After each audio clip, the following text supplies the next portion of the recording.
ಗಡಿಯಲ್ಲಿ ಮತ್ತೆ ಬಾಲ ಬಿಚ್ಚಿದೆ ಪಾಪಿ ಪಾಕಿಸ್ತಾನ. ಪಾಕಿಸ್ತಾನದ ರಣಾರ್ಭಟ ಮತ್ತೆ ಮುಂದುವರೆದಿದೆ.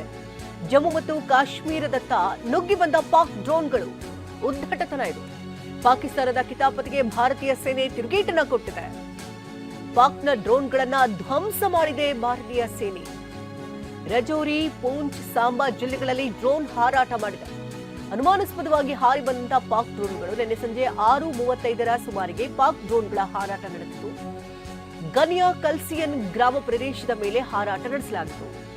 ಮಧ್ಯಮ ಮತ್ತು ಹಗುರವಾದ ಮಿಷನ್ಗಳಿಂದ ಡ್ರೋನ್ ಅನ್ನು ಉಡಿಸ್ ಮಾಡಲಾಗಿದೆ. ಅಂತಾರಾಷ್ಟ್ರೀಯ ಗಡಿಯಲ್ಲಿ ಭಾರತೀಯ ಸೇನೆ ಹೈ ಅಲರ್ಟ್ ಆಗಿದೆ. ಪಾಕಿಸ್ತಾನ ಇದೀಗ ಮತ್ತೆ ಬಾಲ ಬಿಚ್ಚೋದಕ್ಕೆ ಶುರುವಿಟ್ಕೊಂಡಿದೆ. ದೃಶ್ಯಗಳಲ್ಲೂ ಕೂಡ ಗಮನಿಸ್ತಾ ಇರಬಹುದು, ಡ್ರೋನ್ ಹಾರಾಟವನ್ನು ಮಾಡಿದೆ. ಜಮ್ಮು ಕಾಶ್ಮೀರದತ್ತ ಪಾಕ್ನ ಡ್ರೋನ್ಗಳು ನುಗ್ಗಿ ಬರ್ತಾ ಇದ್ದಂತೆ ಭಾರತೀಯ ಸೇನೆ ಕೂಡ ಏಟಿಗೆದರೇಟನ್ನ ಕೊಟ್ಟು ಆ ಡ್ರೋನ್ಗಳನ್ನ ಧ್ವಂಸ ಮಾಡಿದೆ.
ಗಡಿಯಲ್ಲಿ ಬಾಲ ಬಿಚ್ಚಿದೆ ಪಾಕಿಸ್ತಾನ. ಮತ್ತೆ ಜಮ್ಮು ಮತ್ತು ಕಾಶ್ಮೀರದತ್ತ ಪಾಕ್ನ ಡ್ರೋನ್ಗಳು ನುಗ್ಗಿ ಬರ್ತಾ ಇದ್ದಂತೆ ಭಾರತೀಯ ಸೇನೆ ಎದುರೇಟನ್ನ ಕೊಟ್ಟಿದೆ. ಪಾಕ್ನ ಡ್ರೋನ್ಗಳನ್ನ ಧ್ವಂಸ ಮಾಡಿದೆ. ಒಂದು ದೃಶ್ಯಗಳಲ್ಲಿ ಕೂಡ ಗಮನಿಸ್ತಾ ಇರಬಹುದು ನೀವು.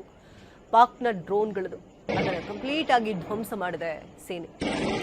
ರಜೌರಿ, ಪೂಂಚ್ ಹಾಗೆ ಸಾಂಬಾ ಜಿಲ್ಲೆಗಳಲ್ಲಿ ಡ್ರೋನ್ ಹಾರಾಟವನ್ನ ಏಕಾಏಕಿ ನಡೆಸಿದರು. ಅನುಮಾನಾಸ್ಪದವಾಗಿ ಹಾರಿ ಬಂದಂತ ಪಾಕ್ ಡ್ರೋನ್ಗಳನ್ನ ಕಾಣ್ತಾ ಇದ್ದಂತೆ ಭಾರತೀಯ ಸೇನೆ ಆ ಡ್ರೋನ್ಗಳನ್ನ ಕಂಪ್ಲೀಟ್ ಆಗಿ ಉಡಿಸ್ ಮಾಡಿದೆ.